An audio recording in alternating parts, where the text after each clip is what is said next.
En 2025, j'attacherai une attention vigilante à ce que le plus grand nombre possible d'objectifs soient atteints. C'est le cas notamment en matière d'énergie et d'industrie. C'est le cas aussi dans le domaine social, où nous devons redoubler d'efforts pour la santé et l'éducation. Mes chers compatriotes, Togolaises, Togolais, je veux terminer ces vœux que je vous adresse pour 2025 en soulignant combien l'année qui vient marquera un renouveau de notre vie démocratique.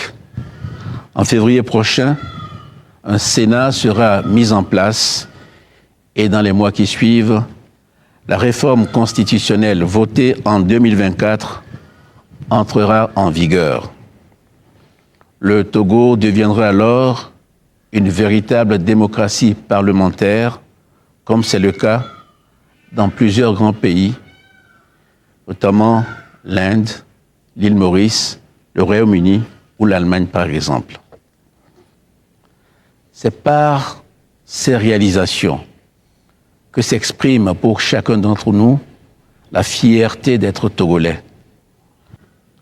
Faisons en sorte, ensemble, qu'en 2025, cette fierté soit renouvelée.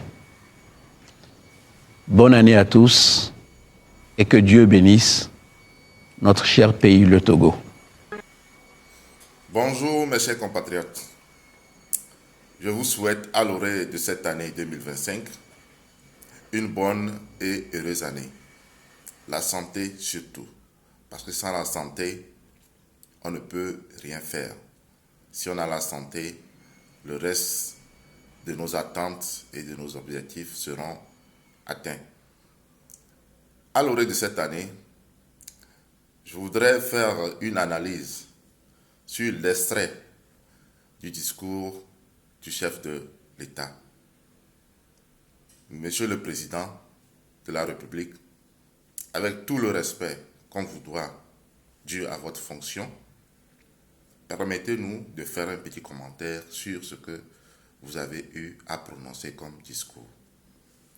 Dans votre discours, cette vidéo sera un peu plus longue et écoutez jusqu'à la fin.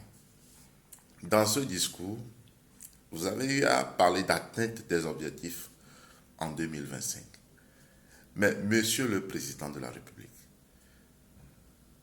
quand je vous écoute, on dirait, j'ai moi l'impression que vous venez de prendre fonction en 2024. Alors que vous bouclez déjà 20 ans. Vous bouclez déjà 20 ans à la tête du pays. En 20 ans, vous n'avez pas pu atteindre les objectifs.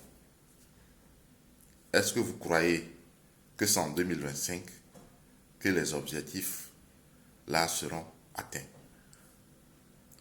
J'ose croire et j'ai la ferme conviction que vous-même, Monsieur le Président, vous ne croyez pas en ce discours que vous avez eu à prononcer. Regardez, les résultats sont palpables. Les résultats de votre gouvernance sont palpables sur le terrain.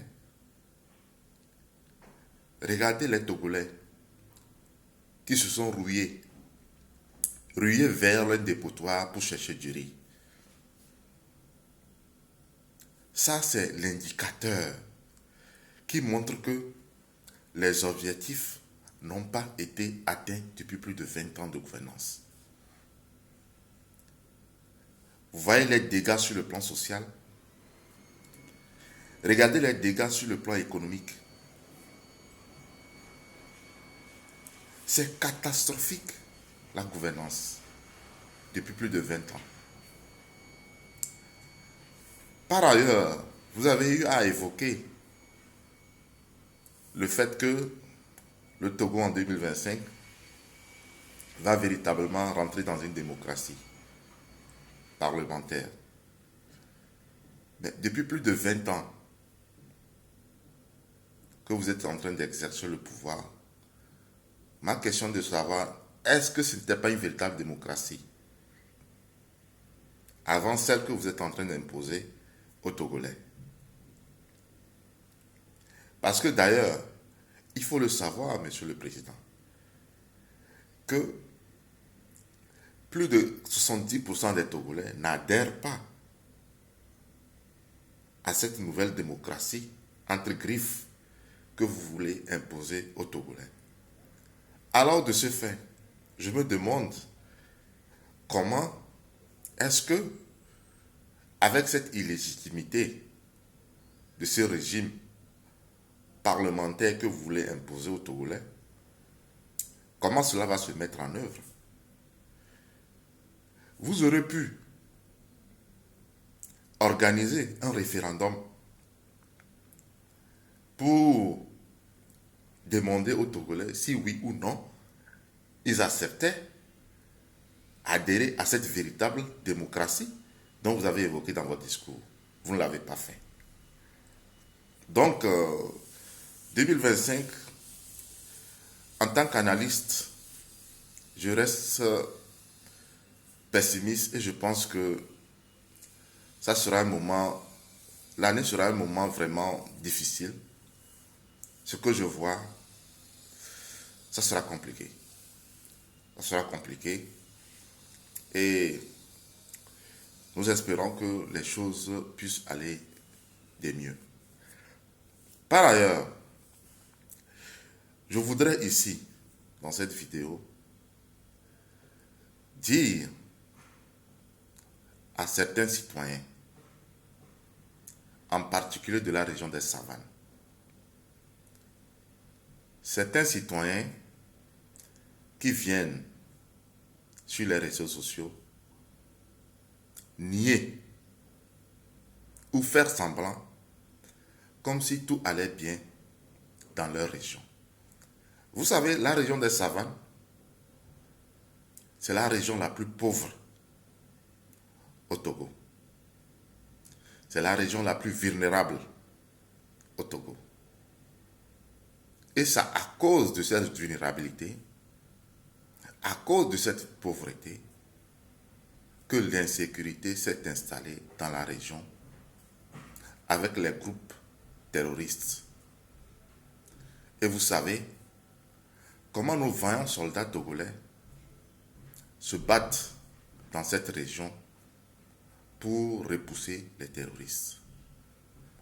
Si vous, les fils et filles de cette région, vous ne prenez pas conscience des réalités de votre région et que vous venez sur les réseaux sociaux faire comme si tout allait bien, c'est vraiment regrettable. Dans votre région, plus de 80% des populations n'ont pas accès à l'eau potable, n'ont pas accès à l'électricité. L'éducation est un véritable défi dans cette région. Je vais prendre la préfecture de Tandjouaré, d'où est originaire le général Yak. La majorité des populations là-bas n'ont pas d'eau potable. Je peux prendre la préfecture de Naki-Est, d'où est originaire l'ancien ministre Bagna. Là-bas aussi, les gens n'ont pas accès à l'eau potable. Vous voyez, ce n'est pour rien que dans cette région, on a décrété l'état d'urgence sécuritaire. Ce n'est pour rien, tous les projets, la plupart des projets des gouvernements se concentrent dans cette région. C'est justement pour relever ces défis. Mais quand vous venez sur les réseaux sociaux, soi-disant vous êtes des influenceurs, pour nier la réalité dans votre région, parce que vous avez eu, vous, la chance, où Dieu vous a béni, de descendre vivre dans la capitale Lomé, vous pensez que tout va bien, alors que vos frères et vos soeurs souffrent. Réveillez-vous, prenez conscience, vous faites du mal à vos frères et sœurs qui vivent la misère dans la région des Savanes. Sur ce,